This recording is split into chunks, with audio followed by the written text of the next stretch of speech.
Thank you very much, Honorable Minister. Members of the press, let me thank all of you. As you may be aware, today we had a briefing to Cabinet, and we briefed Cabinet on the state of Ghana's energy sector. The energy sector we inherited is riddled with poor infrastructure, huge unsustainable and mounting debts. At the last reconciliation before Cabinet, the energy sector debt stands at over 80 billion cedis. ECG's receivable stands at only 8 billion. And so if ECG were to collect all their receivables, we'll still have a shortfall of more than 70 billion. But what is more worrying is that the debt keeps ballooning and increasing. The infrastructure, very, very poor. And what we used to call excess capacity now appears dwindled, and we have to start preparing to increase the capacity in order to meet the demand requirement.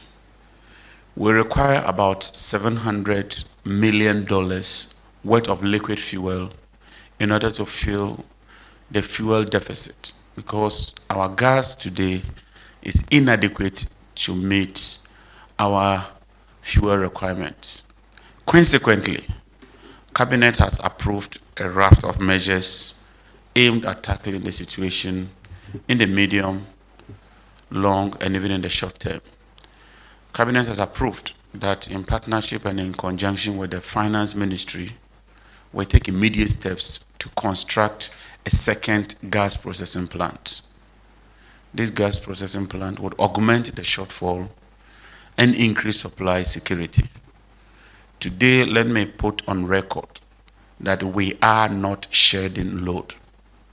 And so the demand by the minority and some people that we publish a load shedding timetable is mute. When you are not shedding load, there will be no need to publish a load shedding timetable. In fact, as we speak, we are exporting about 300 megawatts of power outside Ghana to Burkina Faso, to Benin, and to other neighboring countries. And so when you have enough and you are exporting power, obviously there will be no need to publish load shedding timetable. Admittedly, the system is very fragile and very weak, but we've been working around the clock to procure enough fuel and to make some payments to power suppliers in order to hold the system. It's true that Bridge Power, one of the independent power producers, shut their operations because of mounting liabilities that have not been paid over the months. But we've been able to negotiate with them, and I'm happy to announce to you that they are back online.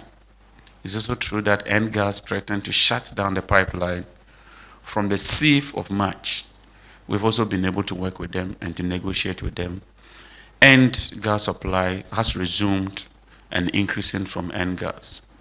What we need to do is to mobilize additional resources in order to procure more fuels and to hold the power sector running.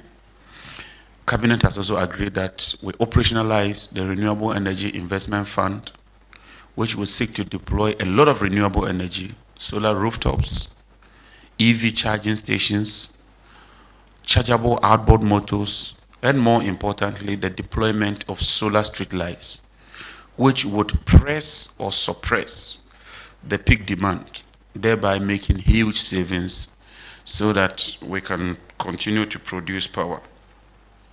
We are also to implement a raft of measures to contain expenditure within the energy sector, both petroleum and power. Consequently, we will be directing all the agencies to halt all kinds of expenditures that are not critical. And even those that are critical, they would need to seek permission before they proceed. The sector is bleeding, and something must be done in order to curtail the bleeding. This would demand some very, very tough but necessary decisions, and the Ministry of Energy and Green Transition is determined to implement these systems. At the downstream petroleum sector, Cabinet has agreed that we ought to construct a second mooring system in Tema, known as the CBM. We have only one CBM, which is used to discharge both petrol and diesel. Demand has increased by 186% since 2006, and yet we depend on only one mooring system, leading to huge demurrage costs, leading to huge challenges and unreliable supply security. And so immediately, Cabinet has decided that we would construct the CBM. Whatever challenges that arise, both legal and financial, would engage all parties and address that. We'd also be constructing additional tankage in the west, that is around Takrady, so that we can have supply flexibility to serve the people of Ghana. Cabinet is also committed to ensuring that we involve private sector participation at the downstream distribution sector. Let me reiterate without equivocation that we have not taken a decision to sell ECG or NETCO. ECG is supposed to collect over 2 billion. They collect only 1.5 billion, leaving a deficit of 500 million cedis every month. That sums up to about 6 billion per annum. That cannot continue. Government must do something about it, and we are determined to do something about it in partnership with local content-led private sector participation. And we think that that is the right way to go about it. It will be done in a competitive, transparent process, giving priority to Ghanaian entrepreneurs and Ghanaian businesses. And we believe that that would help tame the situation. These are some of the measures that have been considered at Cabinet.